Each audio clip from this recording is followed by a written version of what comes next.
What's happening, guys? My name is OTG and I'd like to welcome you to the Chinese Grand Prix preview on my channel. And this time we're going to be talking about a few things. We're going to be talking about how Mercedes could do at this track and how their form could affect the outcome of this race. Also, we're going to be talking about Sebastian Vettel and if he's going to feel comfortable in the Red Bull car.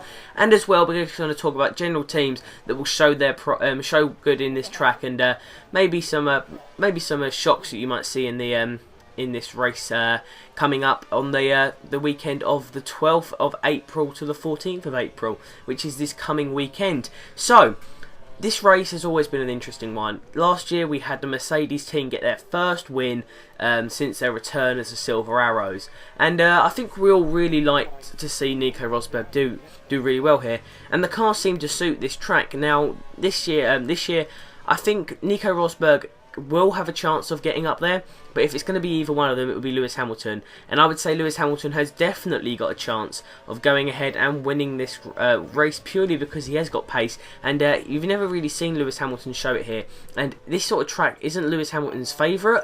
He prefers the more fast slipstream street circuit style tracks, but that's the sort of tracks that he prefers. But you know, the Chinese Grand Prix is always an interesting track to go at, and it's always a nice race to watch. So I'd say the Mercedes team is a team to look out for. Also keep an eye out for Kimi Raikkonen and Romain Grosjean. They're definitely going to have pace here, and the Ferraris are not so much. I'd say they're going to be pushing maybe Alonso for a podium, but keep your eye out for that. McLaren, obviously, same as they normally are, not really putting themselves in a strong position, as they have been showing some bad form recently. Obviously the car's not been performing very well. And next up we've got the Red Bull team and Sebastian Vettel. Now, we all know the controversy that happened around Malaysia, and I'd have to say that things haven't been going too great for them. Obviously, they've been having great results in the races, but I'd have to say that Sebastian Vettel won't win this race because he just isn't that fast around here, and I just don't really think he can do it. But obviously, we've got Sebastian Vettel and the controversy, which we're going to talk about. Now, I think Sebastian Vettel's going to be very nervous going into this race, purely because it is one of them races that Sebastian isn't going to be too comfortable. He's just come off the bat of Malaysia, where he's been highly criticised by everyone about his decision to pass Mark Webber in Malaysia to go on and win the race. And Mark Webber obviously was very angry, and he made his feelings very much shown in the I think it was the after race interview with Martin Brundle, saying that Seb's going to be protected no matter what. And you know, he's got a point there. Sebastian Vettel,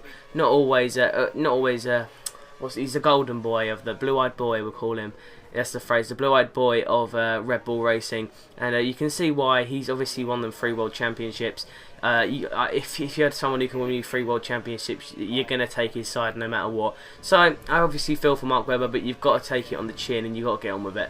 So yeah, I can definitely see Sebastian Vettel not doing too great, but that's really what it's going to be. I can see Mark Webber doing very well here. Mark Webber's going to be very aggressive because he's just come off of the incident with his with his teammate, and you know, could be former teammate very shortly if they keep their way. And all the other teams I'd say to check out, I'd keep an eye out on Jules Bianchi. Jules Bianchi obviously showing great progression so far this season, getting a 13th position. Yes, that was with retirements, but he definitely done great to get the car in that sort of position. Also, if I was you, I'd keep an eye out for the Force Indias. De Resta and Sutil could keep some pace in this race, and I think Nico Hülkenberg will finally get up into the top lot in this race and show what he's worth. So yeah, they're the cars I'd say to keep an eye out on. I've already said Kimi Raikkonen and Grosjean. McLaren, you might see Perez pushing up there a little bit. Button will just be consistent like he always is. But guys, that is my predictions and preview of the Chinese Grand Prix in I think it's where is it? Beijing. No, it's not Beijing. It's cannot remember. If anyone can remember where it is, please leave it in the comment section below. But guys, that is my preview of the Chinese Grand Prix. I'd just like to say thank you guys for watching. My name is OTG. If you have any of your own opinions, please feel free to leave them in the comment section below. Remember to subscribe and like, and I'll see you guys later for some more F1 content. Bye guys.